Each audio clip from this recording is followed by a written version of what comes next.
आइए दोस्तों शुरू करते हैं इंडियन पॉलिटी के टॉप 800 क्वेश्चन की सीरीज का नेक्स्ट वीडियो।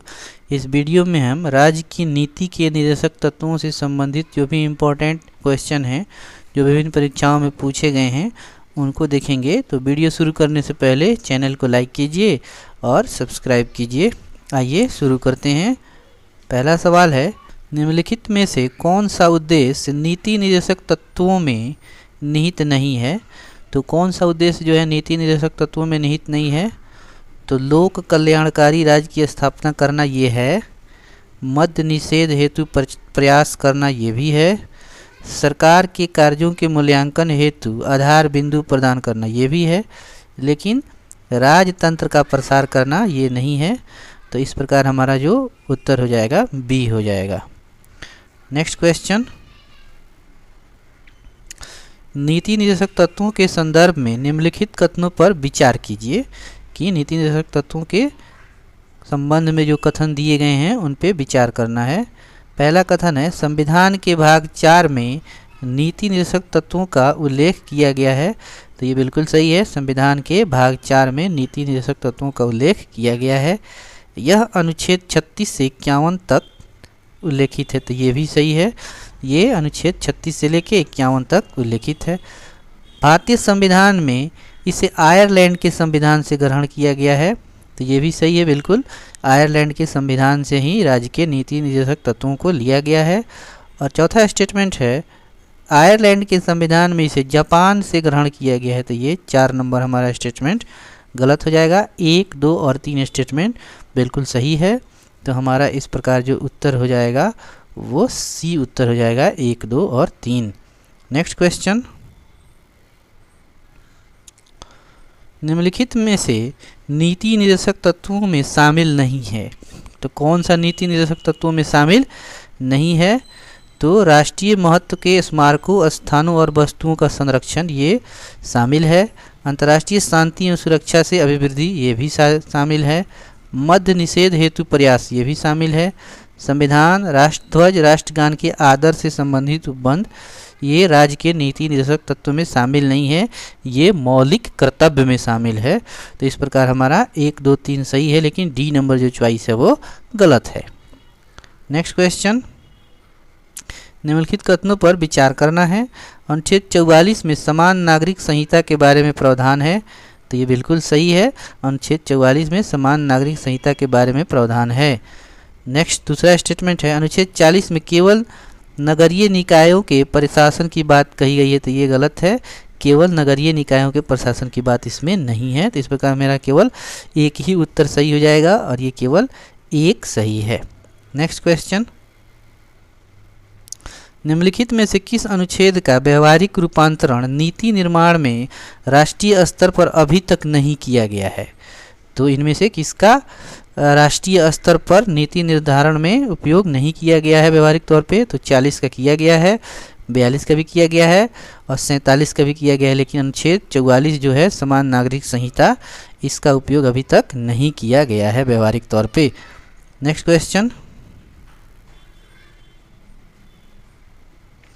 हाल ही में 3 तलाक मुद्दे को लेकर भारतीय संविधान में वर्णित नीति निर्देशक तत्वों के किस अनुच्छेद के राष्ट्रीय स्तर पर व्यवहारिक प्रयोग की बातें जोरों पर हैं? तो ये समान नागरिक संहिता अनुच्छेद 44 पे बातें जो हैं वो जोरों पर हैं अभी।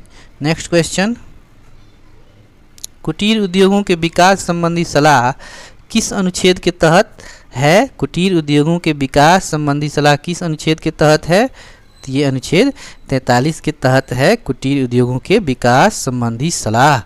नेक्स्ट क्वेश्चन, निम्नलिखित कथनों पर विचार करना है। भारत के संविधान के संदर्भ में राज्य की नीति के निर्देशक तत्व विधायिका के कृत्यों पर निर्बंधन है? नहीं, ये बिल्कुल नहीं है, विधायिका के कृत्यों पर निर्बंधन नहीं है। कार्यपालिका के कृत्यों पर निर्बंधन है? तो ये भी कार्यपालिका के कृत्यों पर निर्बंधन नहीं है, ये भी गलत है। तो इस प्रकार 1 और 2 दोनों स्टेटमेंट गलत है, कोई भी इसमें से सही नहीं है। तो हमारा उत्तर डी हो जाएगा। नेक्स्ट क्वेश्चन, निम्नलिखित में से किस राज्य में समान नागरिक संहिता लागू है?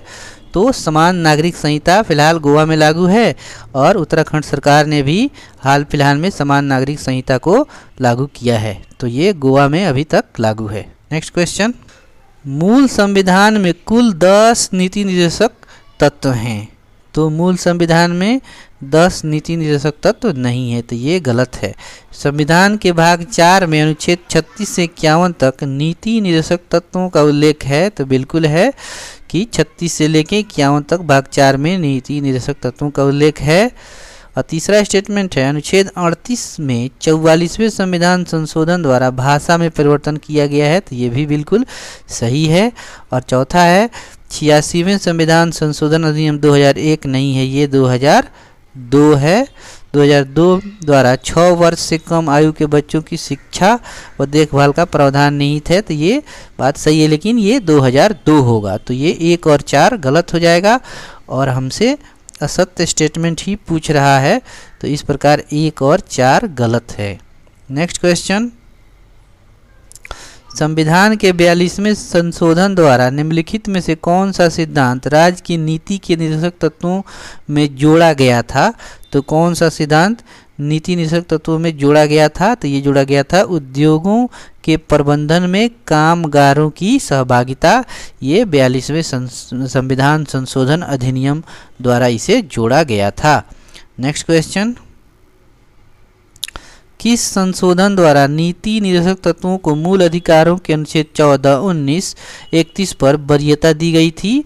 तो ये दिया गया था 42वें संविधान संशोधन अधिनियम के द्वारा मूल अधिकारों पर राज्य के नीति निर्देशक तत्वों को वरीयता दी गई थी और ये अनुच्छेद थे 14, 19, 31। नेक्स्ट क्वेश्चन,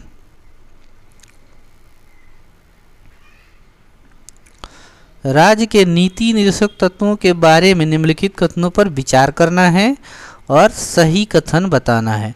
तो ये तत्व देश के सामाजिक आर्थिक लोकतंत्र की व्याख्या करते हैं। तो ये बिल्कुल सही है, बिल्कुल ये सामाजिक आर्थिक लोकतंत्र की व्याख्या करते हैं।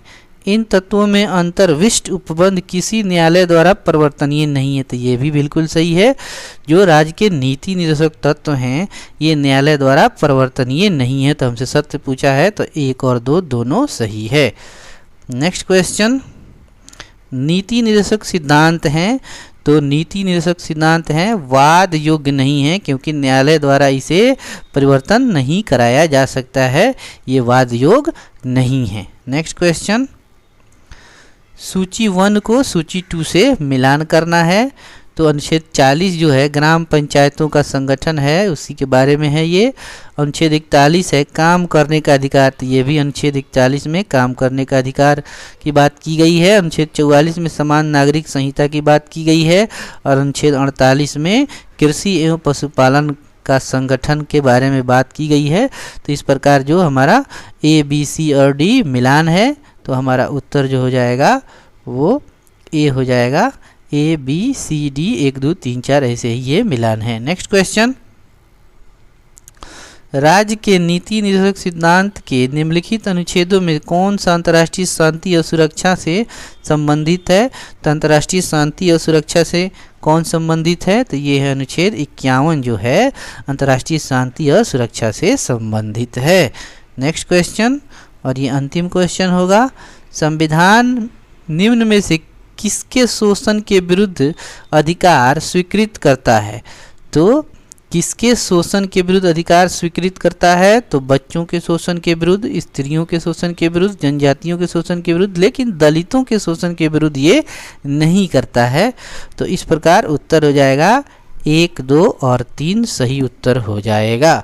तो ये थे कुछ इम्पोर्टेंट क्वेश्चन। तो वीडियो को ज़्यादा से ज़्यादा लाइक कीजिए और चैनल को सब्सक्राइब कीजिए। थैंक यू, धन्यवाद।